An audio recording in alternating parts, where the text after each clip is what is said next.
Gaza के अल शिफा अस्पताल से चौंकाने वाली तस्वीर सामने आई। इजरायली सेना ने जो वीडियो जारी किया उसमें हमास के छुपाए हथियारों का बड़ा जखीरा दिखाई दे रहा है।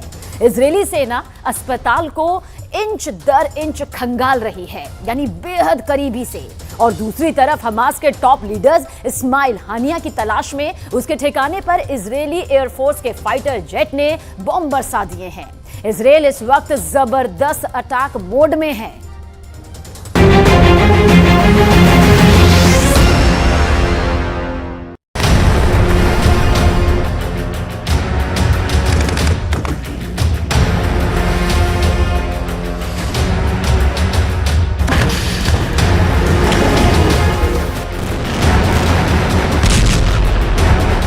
इजरायल का मोस्ट वांटेड आतंकवादी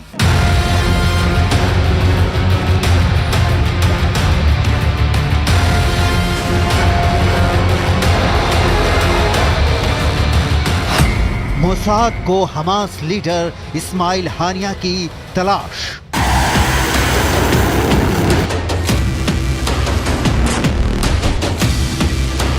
इजरायल ने हानिया के घर की फाइटर जेट से बमबारी।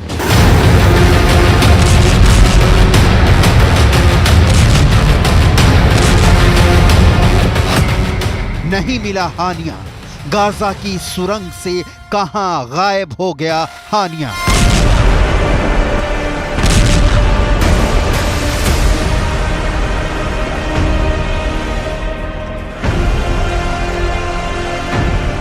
कनेक्शन समझिए। एक तरफ इजरायल के डिफेंस फोर्स यानी आईडीएफ गाजा के सबसे बड़े अस्पताल अल शिफा में घुस चुकी है। वहां हमास के तथाकथित सुरंगों का सर्च ऑपरेशन चल रहा है। दूसरी ओर हमास के सबसे बड़े लीडर इस्माइल हानिया के ठिकाने पर फाइटर जेट से बम बरसा रही है।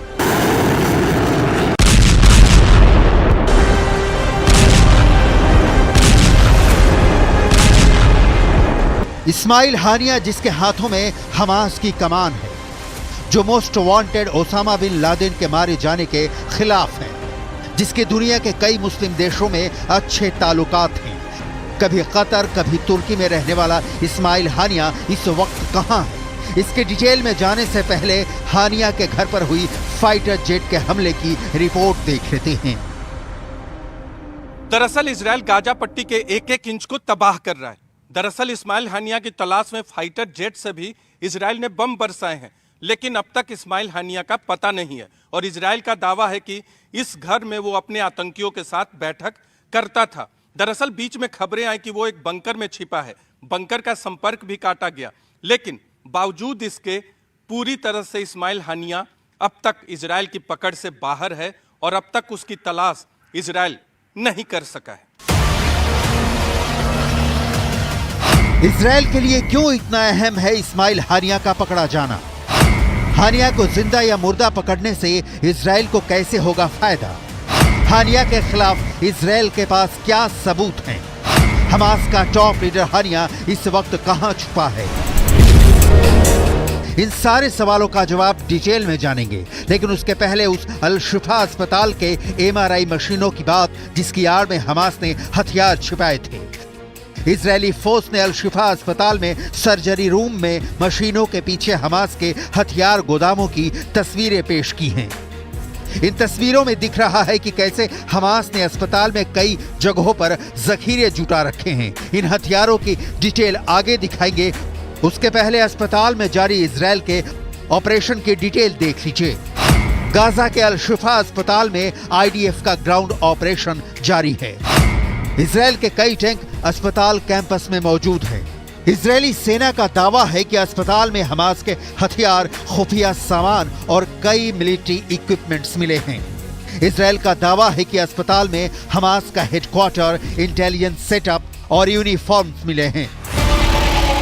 इजरायल की सेना का दावा है कि हमास ने कई हथियार और ग्रेनेड एमआरआई मशीनों के पास छिपा रखे थे। अल शिफा अस्पताल में इजरायली सेना की एंट्री के बाद गाजा में अब तक का सबसे बड़ा भूचाल आ गया है। हमास को सूझ नहीं रहा कि इसका तोड़ वो क्या निकाले। हमास के हर एक कमांडर इजरायल के टारगेट पर हैं। स्कूल, अस्पताल और शरणार्थी शिविर तक पर इजराइल हमले कर रहा है और ये कहते हुए हमला कर रहा है कि हमास के आतंकी इंसानी ढाल बनाकर छिपे हुए हैं।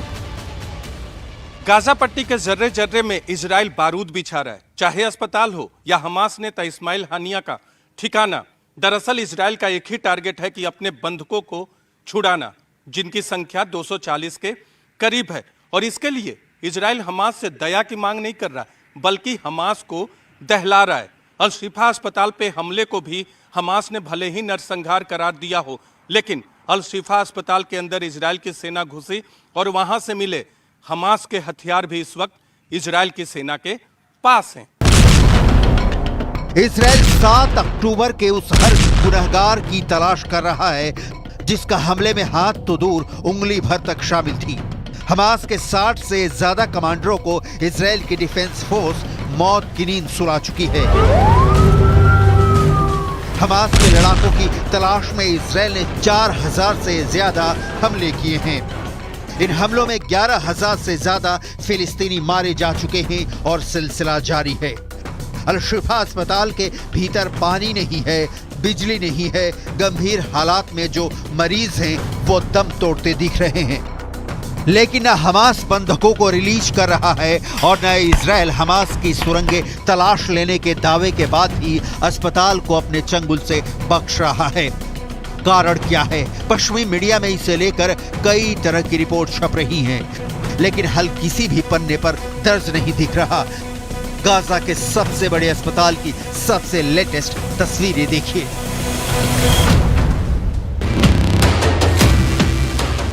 अल शिफा अस्पताल पर हमला होना तय था। यह हमला अब तक टल रहा था क्योंकि मोसाद की रिपोर्ट में यह बात बिल्कुल क्लियर दिखी थी कि इजराइल के पास इस बात के सबूत हैं कि अस्पताल की आड़ में हमास ने कमांड सेंटर बना रखा है। हथियारों का मिलना इस बात के पुख्ता प्रमाण हैं कि हमास ह्यूमन शील्ड का इस्तेमाल कर रहा है।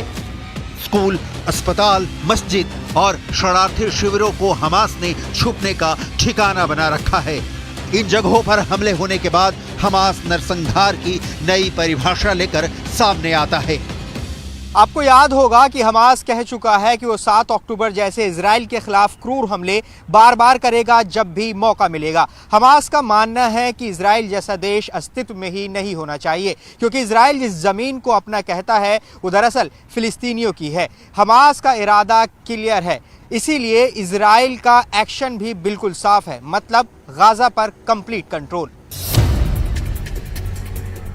हमास के जितने टॉप के लीडर हैं, कुछ देश छोड़ चुके हैं, कुछ पहले से ही कतर और तुर्की में आलिशान बंगलों में डेरा बना चुके हैं, कुछ देश छोड़ने की फिराक में हैं। जो बचे हैं वो अंतिम सांसें गिन रहे हैं, क्योंकि इजराइल की डिफेंस फोर्स की गोली किसी भी वक्त उनके सीने को चीरती हुई आर पार हो सकती है।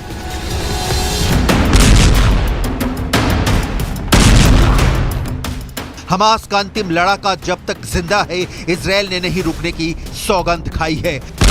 हमास के टॉप लीडर इस्माइल हानिया की सरगर्मी से तलाश इसीलिए कर रही है मोसाद, और इसीलिए हानिया के ठिकानों पर बम बरसाया जा रहा है। इस्माइल हानिया नहीं होता तो 7 अक्टूबर को इजराइल के 1400 लोगों की मौत नहीं होती। इस्माइल हानिया 7 अक्टूबर के हमले का मास्टरमाइंड है। एनिमेशन के जरिए समझते हैं इस्माइल हानिया की कारस्तानी। 7 अक्टूबर 2023 की सुबह हमास के लड़ाकों ने इजराइल में कत्लेआम मचा रखा था। उसी वक्त कतर के कैपिटल दोहा के एक आलीशान ऑफिस में हमास चीफ इस्माइल हानिया और उनके साथी टीवी चैनल पर सब कुछ देख रहे थे। इस्माइल के चेहरे पर एक सुकून भरी मुस्कान थी। उस खुरी मंजर को देखकर उन्होंने अपने साथियों के साथ सजदा करके अल्लाह का शुक्रिया अदा किया। इस्माइल हानिया पिछले 2 दशकों से हमास को ऑपरेट कर रहा है। पूरे फिलिस्तीन में इस्लामिक स्टेट स्थापित करने का मकसद सामने रखकर इस्माइल हानिया जिहाद छेड़ने की बात करता है, लेकिन इजरायली नागरिकों का खून खून नहीं, उसे पानी दिखता है। अब इस्माइल हानिया पूरी तरह घिर चुका है। उसके सामने बचने के रास्ते कम से कम होते जा रहे हैं। ईरान ने छोड़ा हमास का साथ। एक तरफ इजराइल के जला देने वाले हमले पर हमले और दूसरी ओर ईरान का पल्ला झाड़ लेना, इस्माइल हानिया फंस चुका है। ईरान ने क्लियर कर दिया है कि हमास को अपना राजनीतिक और नैतिक समर्थन देना जारी रखेगा, लेकिन ईरान सीधे जंग में नहीं कूदेगा। इस्माइल हानिया ही नहीं, पूरे हमास के लिए यह खबर बहुत दुखद है, क्योंकि ईरान की शक्ति से ही हमास का संचालन होता है। और हमास ही क्यों, लेबनान के हिजबुल्ला और यमन के हूथी भी ईरान के रहमो करम पर ही पलते हैं। ईरान के सुप्रीम लीडर आयतुल्लाह खामनेई और हमास चीफ हानिया की 5 नवंबर की मुलाकात चर्चा में रही थी। ये मुलाकात ऐसे समय में हुई थी जब लेबनान में हिजबुल्ला ने फिलहाल युद्ध से अपने पांव पीछे खींचने का ऐलान किया था। दोनों नेताओं के बीच क्या बात हुई थी, इस पर कोई जानकारी सामने नहीं आ पाई थी। कयास लगाए गए कि हमास चीफ इस्माइल हानिया ने जंग के लिए ईरान से हथियारों के लिए जरूरी मदद मांगी थी।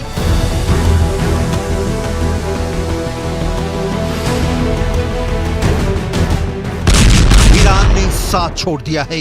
इस्माइल हानिया के घर बमबारी हो रही है। अस्पताल में इजरायली सेना की एंट्री हो चुकी है और न्यूज एजेंसी रॉयटर्स ने कतर के अफसरों के हवाले से दावा किया है कि हमास सीज फायर के लिए राजी है। इसके लिए वो 50 बंधक भी रिहा करने के लिए तैयार हो गया है, लेकिन बदले में चाहता है कि इजरायली सेना 3 दिन हमले न करे। इस रिपोर्ट में दावा किया गया है कि हमास ने यह भी कहा है कि वो इजराइल को भी कुछ फिलिस्तीनी महिलाओं और बच्चों को रिहा करना होगा। बम गाजा पर गिर रहा है, तड़प रहा है लंदन, टैंक गाजा में घुस चुके हैं और बवाल मचा है लंदन में।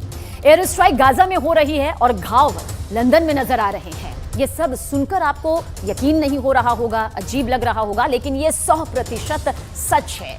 ये हमास का वो लंदन ड्रीम है जिसने पूरे ब्रिटेन को थर्रा दिया है।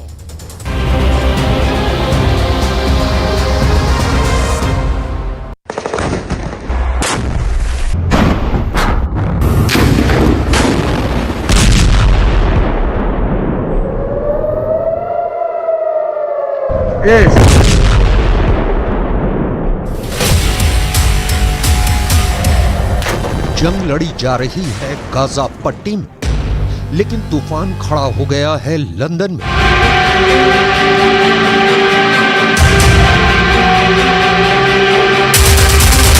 अगर लंदन जैसे किसी शहर में 3 लाख लोग सड़कों पर उतर जाएं, तो पूरा शहर किस तरह थम जाएगा, यह आप इन तस्वीरों में बहुत आसानी से समझ सकते हैं।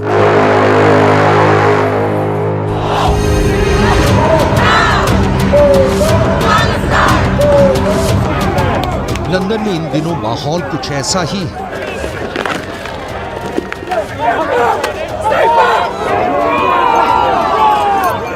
लंदन इस वक्त जंग का मैदान नजर आ रहा है, क्योंकि जंग के इस मैदान में पिछले 1 हफ्ते एक तरफ फिलिस्तीन के समर्थक 3 लाख की संख्या में सड़कों पर उतर आए और दूसरी तरफ भारी संख्या में इजराइल के समर्थक सड़कों पर जम गए।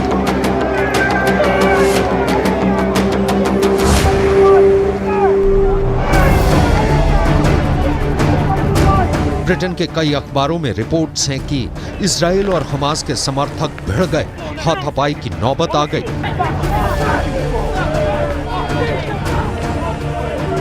इसके बाद भारी संख्या में ब्रिटेन के अंदर सुरक्षा बल बुलाए गए और किसी तरह एक बहुत बड़े दंगे की स्थिति को काबू में किया गया। गाजा में इस वक्त जो कुछ भी हो रहा है, पूरी दुनिया में करोड़ों लोगों की रूह कांप गई है। दुश्मन को किस तरह और कितनी बुरी तरह से कुचला जा सकता है, इसका बेहतर खतरनाक उदाहरण इजराइल ने पेश किया है।